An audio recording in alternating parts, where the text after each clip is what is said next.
This is VOA News. I'm Marissa Melton. On a day when U.S. President Donald Trump became the first sitting U.S. president to enter North Korea, Trump indicated he'd be willing to invite the North Korean dictator Kim Jong Un to visit the White House. AP's Ben Thomas has more.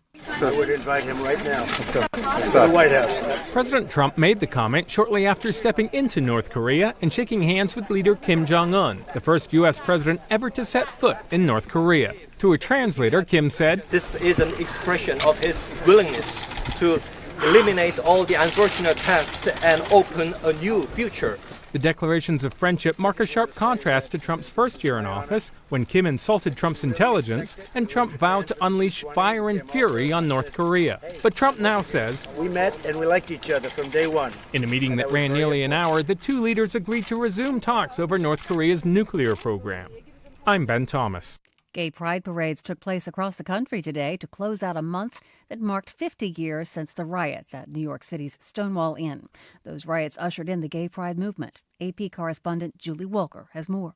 They were proud and loud as they marched down Fifth Avenue, headed to the Stonewall Inn, where the modern gay rights movement was born. And marcher Jim Forat says that changed his life. From that day forward, I made my life about making a safe place for people like myself, and look what we have 50 years later. Transgender actor and activist India Moore from the cast of Pose was one of the grand marshals. Amazing, incredible. I feel so proud. Tens of thousands are here. The sidewalks are 10 deep with spectators waving rainbow flags, and the colorful floats are packed with just as colorful revelers. At the Pride March in New York City, I'm Julie Walker.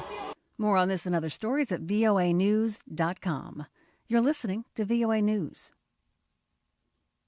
Tens of thousands of protesters rallied across Sudan on Sunday against the ruling generals, calling for a civilian government nearly 3 months after the army forced out long-ruling autocrat Omar al-Bashir. The mass protests centered in the capital, Khartoum, were the first since a deadly crackdown on June 3rd, when security forces violently broke up a protest camp. Sunday's demonstrators gathered at several points across Khartoum and in the sister city of Omdurman, then marched to the homes of those killed in previous protests. There were also rallies by Sudanese citizens and supporters in dozens of cities around the world over the weekend to show solidarity with the protesters. The International Organization for Migration says more than 32,000 migrants worldwide have died or gone missing between 2014 and 2018. But as Lisa Schlein reports for VOA, the global figures underestimate the true nature and extent of the problem, as many migrant deaths are never reported. The UN Migration Agency says its statistics paint a very grim picture of the perils awaiting the hundreds of thousands of refugees and migrants risking their lives in search of protection or a better life. The report shows nearly 18,000 people have died or gone missing in the Mediterranean between 2014 and 2018. It says the remains of almost two-thirds of those victims have not been found. Rohingya refugees comprise the vast majority of the 2,200 deaths recorded in Southeast Asia, and most of the 288 deaths recorded in South Asia since 2014 were of Afghan migrants. Lisa Schlein for VOA News, Geneva.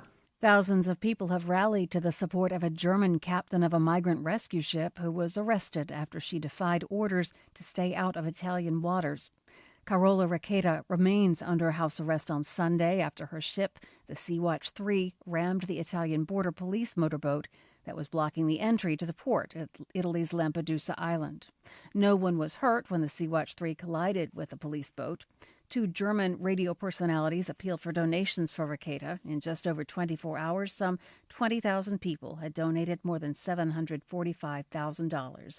German President Frank-Walter Steinmeier has also spoken out in her support. As for the 40 migrants aboard the Sea-Watch 3 at the time of the collision, their next stop is unclear.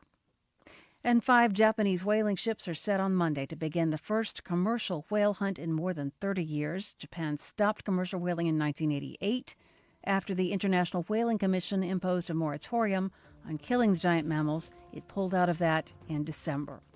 I'm Marissa Melton. This is VOA News.